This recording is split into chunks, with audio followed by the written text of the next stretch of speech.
Alors oui, clairement, on est 10 000 sur cette chaîne.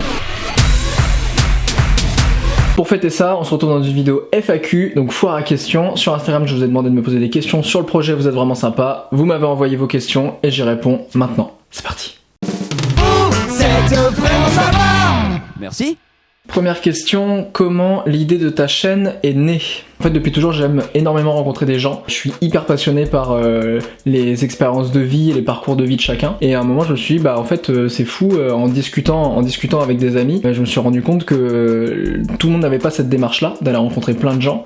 Et du coup, je me suis dit, cool. Ce que je vais faire, c'est que je vais monter une chaîne où je vais partager toutes mes rencontres. Comme ça, au moins, ce sera pas perdu et tout le monde pourra en profiter. Pourquoi ce nom de chaîne? Si certains montent des projets, cherchent des noms de marques, etc., vous savez un peu ce que c'est cette galère. Du coup, j'avais des gros classiques, Ben Rencontre, les interviews de Ben. J'avais imaginé plein de noms mais qui me plaisaient pas trop. L'idée en fait dans un brainstorming, c'est de noter plein d'idées, tout ce qui te passe par la tête. Et j'avais noté Vous êtes vraiment sympa, qui était censé être la plus grosse connerie de cette liste. Et au final, j'ai des potes qui ont regardé cette liste et qui m'ont dit c'est cool en fait, c'est marrant. Ce que je veux que les gens retiennent, c'est juste que c'est une chaîne de bonne humeur, de bienveillance. Et donc, avec des gens sympas.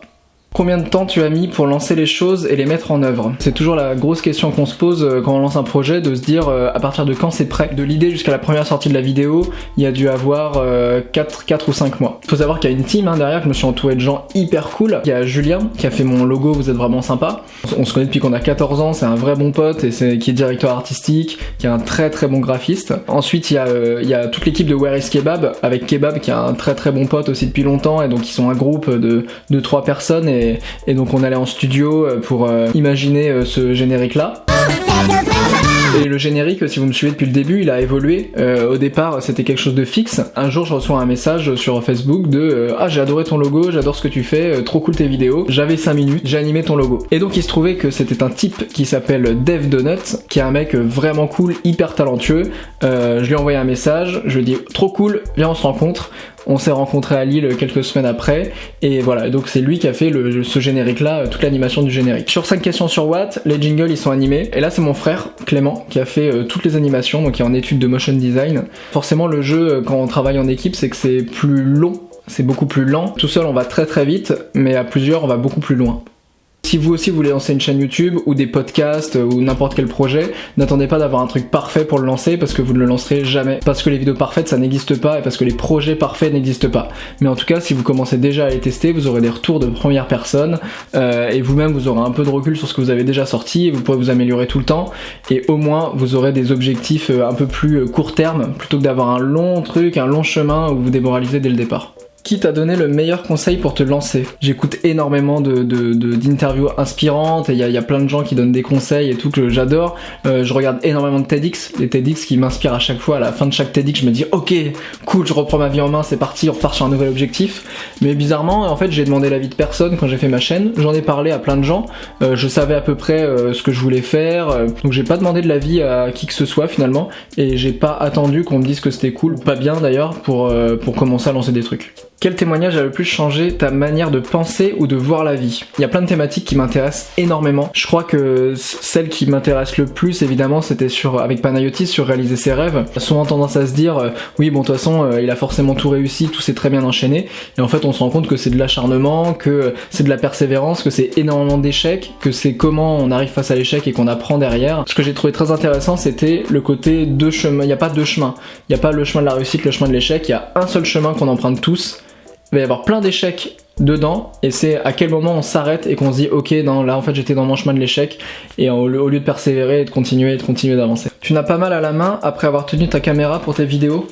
La grosse difficulté, c'est qu'avant j'avais un Osmo. Alors l'Osmo, c'est ça, c'est une grosse caméra stabilisée que tu tiens à bout de bras. Autant dire que on n'est clairement pas sur du poussage de fonte. Du coup oui, c'est un peu lourd. J'ai changé de matos, maintenant j'utilise un G7X qui est beaucoup plus petit, qui ressemble à ça. La grosse difficulté, c'est qu'évidemment on me voit, donc je peux pas me permettre de faire une tête de merde pendant que je tiens, et je suis obligé de gérer aussi l'interview. Donc ça, c'est des choses que j'ai appris en fait en sortant des vidéos, justement, en en faisant, d'être de plus en plus à l'aise et d'être moins galéré par la technique.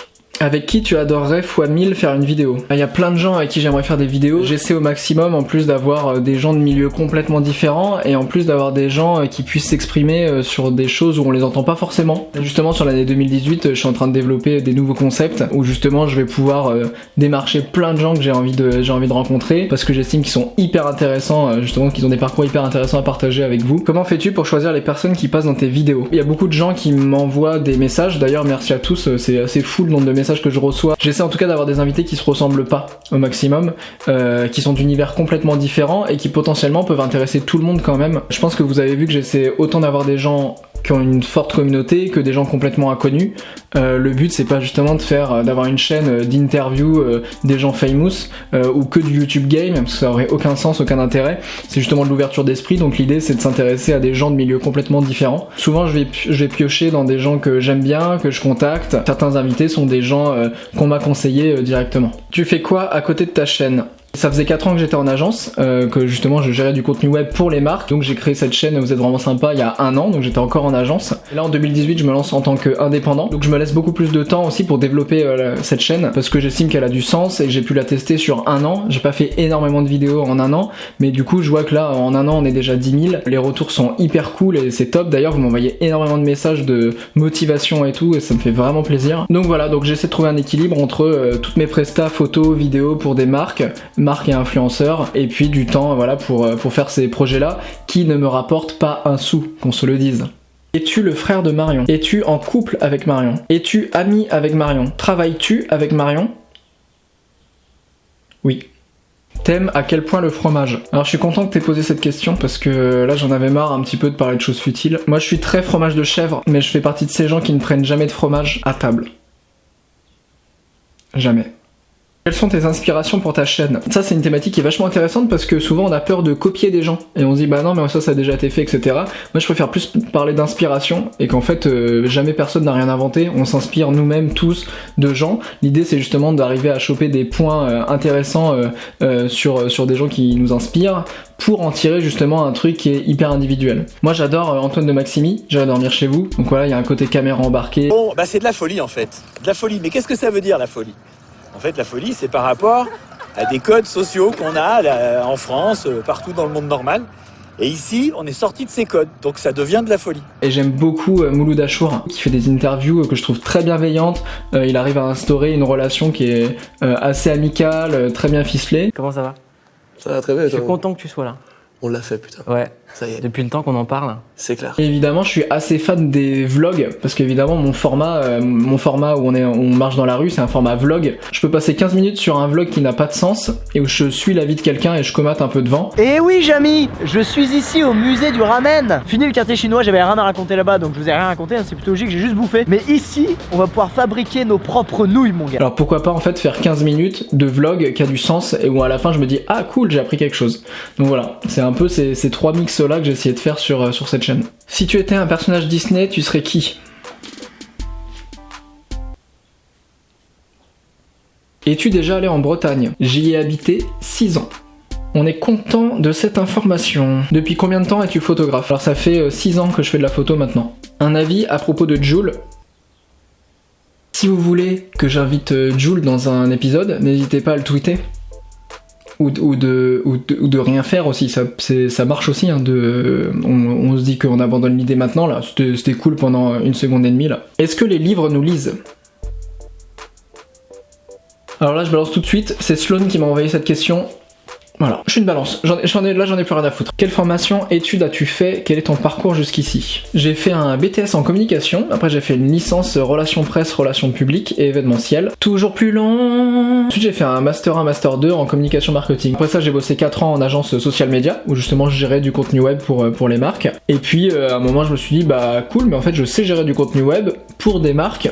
Alors pourquoi je le fais pas aussi pour moi? Donc j'ai monté cette chaîne YouTube et je continue photographe, vidéaste indépendant. Est-ce que YouTube est ta seule activité?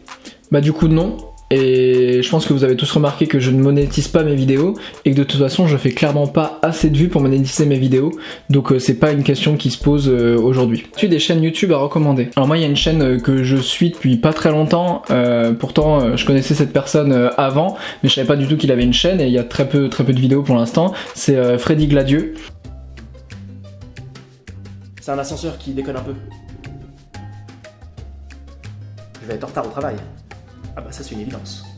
Bah je peux peut-être appeler mon boss. Oui, allô mon boss? Ouais, je vais être un peu en retard, je suis dans un ascenseur qui déconne un peu. C'est vraiment un mec qui me fait rire, mais de ouf. Donc je vous invite à aller regarder. C'est un humour qui me parle vraiment beaucoup. Après, dans les toutes nouvelles chaînes aussi, si vous êtes fan de super-héros, j'ai un ami qui a monté une chaîne qui s'appelle Elix. Salut, bienvenue sur Elix. Aujourd'hui, on va se faire un petit récap des sorties cinéma Marvel et DC Comics pour l'année 2018. Bonne année! Où il va y avoir plein de choses à venir pour les passionnés de super-héros et aussi ceux justement qui veulent s'y intéresser mais qui savent pas trop par où commencer. Donc je vous mettrai tout ça dans la description. Et dans les amis encore, du coup une toute nouvelle chaîne pour ceux qui sont plutôt dans le culinaire qui s'appelle Myrtille et Paprika, où Manon part à la rencontre de gens pour cuisiner leur Madeleine de Proust et qui donne aussi plein de conseils culinaires en solo. Salut tout le monde, bienvenue sur Myrtille et Paprika. Aujourd'hui pour le premier épisode j'ai invité Gali, alias Gali Pom Pom. Et aujourd'hui on va préparer sa Madeleine de Proust, qui est la Madeleine de Gali. Le gâteau. On n'avait pas dit ça, ouais, plutôt. Simple et efficace, c'est parti.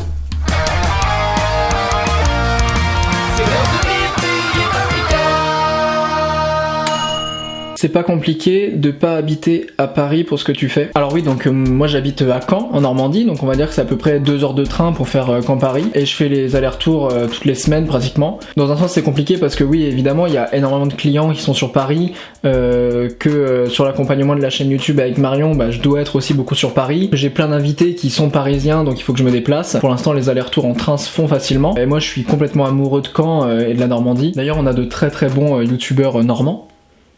Pour l'instant, je trouve un équilibre là-dessus. Peut-être que je devrais habiter à Paris dans quelques mois, je ne sais pas. Ça dépendra aussi des projets qui se présenteront à moi. Quelles sont les personnes qui t'inspirent le plus? Il y a plein de gens qui m'inspirent sur des choses complètement différentes. Alors, il y a un mec qui s'appelle Steve Abdelkarim qui m'inspire énormément, plutôt sur du développement personnel. Ça a été un des coachs en développement perso qui a une approche qui m'a vraiment plu. Les meilleurs communicants au monde, c'est ceux qui arrivent à communiquer avec tout le monde. Et pour pouvoir communiquer avec tout le monde, il faut que tu aies une carte du monde qui soit open, qui soit ouverte. Ça veut pas dire que tu as des croyances, mais ta croyance n'oblige personne à croire. Après, il y a plein de gens qui m'inspirent sur d'autres trucs. Je pense à, par exemple, Sylvain Kimène et Daphné Burki, qui pour moi, d'apparence, m'inspirent énormément dans leur couple, dans l'image qu'ils dégagent de leur couple. D'ailleurs, ça pourrait peut-être être super intéressant de faire un épisode avec eux pour parler de justement comment tenir un couple, comment ça fonctionne et comment eux, ils trouvent les clés pour que ça fonctionne bien, en cassant pas mal de codes en plus. Orelsan m'inspire énormément aussi. C'est un des rares artistes qui arrive justement à me passer beaucoup d'émotions et à me passer des messages en même temps dans lesquels je me retrouve énormément. Tu peux faire un all swap avec Enjoy Phoenix, Stup. Désolé si c'est déjà le 10e mail que je lui envoie, la meuf ne veut pas. Clairement, on est sur un délire de non-réponse. Qu'est-ce que t'as apporté ta chaîne YouTube jusqu'à aujourd'hui? Bah là ça fait 1 an en fait que cette chaîne YouTube existe pratiquement, et c'est vraiment fou en fait parce que ça m'a apporté énormément de rencontres déjà, et puis pouvoir être un peu fier de moi aussi et de me dire bah c'est cool, j'arrive à faire des choses qui parlent aux gens, et je suis hyper fier de tous les retours que j'ai d'ailleurs, et de me dire bah que finalement je suis pas à côté du truc et que ça parle à plein de gens. Quelques noms de tes prochains invités. J'ai pas de date calée pour l'instant des prochains invités. J'ai contacté Navo, entre autres, qui a accepté, donc faut qu'on se recontacte, ça va être vraiment cool. Je vais aussi faire une vidéo sur l'ASMR avec un youtubeur ASMR français, essayer de comprendre un petit peu pourquoi certaines personnes surkiffent ça et pourquoi d'autres détestent ça. J'ai contacté McFly et Carlito, je suis en attente d'une réponse, si vous passez par là. Et là, je suis en train de recontacter pas mal de personnes pour mon nouveau format 5 questions sur Watt. Il y a des choses qui sont pas encore validées à 100%, mais voilà, c'est en bonne voie, il va y avoir quelques surprises. Est-ce qu'il existera un merchandising autour du petit bonhomme du générique et de la chaîne en général? Par exemple des collabs avec des artistes, etc. etc. Pas pour l'instant, parce qu'encore une fois, j'ai pas envie de faire des t-shirts, vous êtes vraiment sympa, juste pour que ça m'amène de l'argent. Dites-moi vous ce que vous en pensez. Est-ce que vous seriez prêt à soutenir le projet financièrement? Est-ce que vous seriez prêt à acheter que ce soit des fringues, que ce soit peut-être un Tipeee? Je sais qu'il y a plein de youtubeurs qui ont un Tipeee et qui leur permet d'être soutenus financièrement pour acheter du matériel, etc. Pour rembourser les frais de déplacement, etc. etc. Donc voilà, dites-moi si vous seriez prêt à soutenir le projet comme ça. Quels sont tes projets pour 2018? C'est quoi la next step? Alors déjà, le projet pour 2018, ça va être de faire beaucoup plus de vidéos. vidéo. J'aimerais continuer à faire des formats où je suis solo, j'en ai fait qu'un seul pour l'instant. Il y a plein de thématiques hyper intéressantes que j'aimerais aborder, donc ça va se faire. J'ai ce nouveau format 5 questions sur Watt que je vais développer, que j'ai testé avec Fab justement sur ce premier épisode. Je suis hyper content, merci pour les retours que vous avez fait, c'est vraiment cool, donc ça me rassure sur ce format là. Il y a plein de choses à adapter et vous avez eu tous des remarques hyper constructives, donc ça c'est top. Je vais aussi faire un format beaucoup plus chiadé esthétiquement, qui sera un format un peu différent, beaucoup plus en immersion. Combien d'années t'es-tu entraîné avant de faire un clin d'œil aussi propre et stylé? Très longtemps.